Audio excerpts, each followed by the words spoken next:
Panganay sa kanilang 5 magkakapatid ang 26 anyos na si RJ. Matapos nitong makapagtapos ng pag-aaral sa edad na 22, agad itong naghanap ng trabaho bilang isang guro sa Benguet State University. Malaking bagay ito dahil nabibigay niya ang mga pangangailangan ng kanyang pamilya, pati na rin ang pantustos sa pag-aaral ng kanyang mga kapatid. Pero simula noong buwan ng Pebrero ngayong taon, hindi na nito nasusuportahan ng kanyang pamilya. Ang kanya kasing sahod, 2 buwan nang hindi na ibibigay. We cannot accept na ganito ang trato sa amin as COS. Since I enter in this university, lagi na lang na ganito ang issue. Usually, delayed ang sahod, which hindi ko alam kung ano ba talaga ang pinaka-problema. Kasi sa mga explanations naman ng mga admins,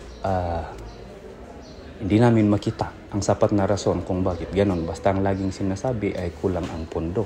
Katunayan noong January lang sila huling sumahod para makaraos. Iba't ibang kaibigan at kakilala na niya ang kanyang nilapitan para lang makahiram ng pera. Nukas ito nga madili-dili nga, tisahod ka, tahan lang na siya. Actually, timap-apektaran. But including my family also. Kung minsan din, talagang nilulunok ko ang pride ko. Para lang makabaro ng kahit konting pera. For example, kasi kung may mga instances kailangan ng immediate tuitions or yung mga pangangailangan sa eskwela, wala pang ang sahod eh. So, I need to look for another solutions para lang may taguyod yung mga pangangailangan yun. And not only that, pati din yung mga sa abasto, rent sa kampo, yung mga bills. Ang problema ni RJ, problema rin ng ilang mga contract of service na empleyado ng pamantasan. Isa na rito, si May. Meron din po kaming kasamaan in the past also na it's not to sugarcoat, pero hindi po nakakapag-lunch. Pero inyo professional po kami, no? Na hinaharap namin yung mga estudyante namin pero hindi nila alam nagugutom pala yung mga teacher nila. Hindi po nila alam na baon kami sa utang. Hindi din nila alam na baka may yung iba bakit naglalakad sila para lang makapunta sa school. I think that's very inhumane. Anila, hindi raw ito patas lalo pat ginagampanan naman nila ng maayos ang kanilang trabaho. At ginagawa po namin yung best namin as an instructor para sa mga estudyante po namin. Nauna nang kinausap ng Benguet State University ang mga apektadong empleyado pero hindi raw sila kontento rito. There was no substantial discussion on the reason. But they said, we're going to let you sign a document which would fast-track and which would also expedite the process of the salaries, of your salaries, sabi nila. And then they distributed this. When they distributed this, we already have our names. So they have already planned it ahead of time. They said you have to notarize it. Nakapaloob kasi sa kanilang kontrata na nakadepende ang kanilang sahod sa budget na hawak ng pamunuan. You are just releasing yourselves of legal responsibilities.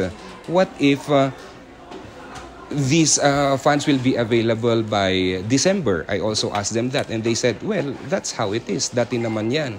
So ang sabi ko naman, kung dati naman na talagang ganyan, because I consider myself new to this institution. Kung dati namang ganyan pala, why are you not making solutions about it? It's a problem. And then ngumiti lang sila. Pero katwiran ng mga empleyado walang katiyakan kung kailan makukuha ng BSU ang kanilang budget mula sa pamahalaan.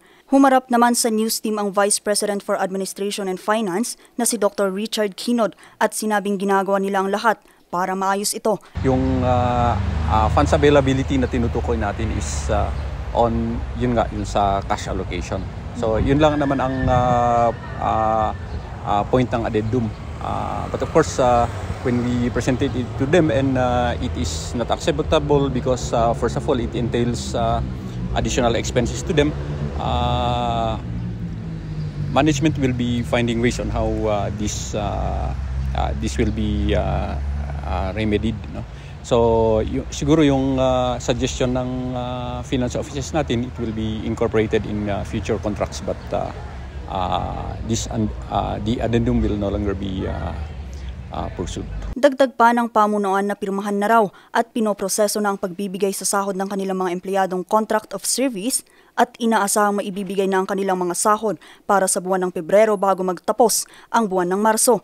Sa kasalukuyan ay mayroong 334 na teaching staff at 346 naman na non-teaching staff na contract of service sa main campus lamang ng Benguet State University sa La Trinidad, Benguet.